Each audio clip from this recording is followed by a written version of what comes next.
Did you know that you can create a map of your geographical data? First, select your data, then click Insert, Maps, and then the little map icon. You can then add data labels to your new map, including both the value as well as the name of where on the map that value is representing.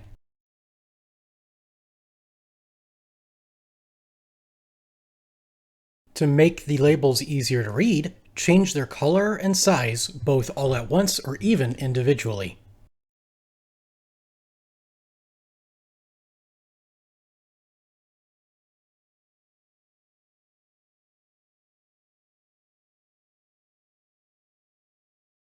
If this was helpful or new information for you, follow us at Spreadsheet Nerds for even more tips and tricks in the future, and repost to help others in your network with their spreadsheet problems. Let our team of nerds help you solve your next business spreadsheet or data issue, so get in touch today for a free consultation to see how we can save you time and money with custom solutions.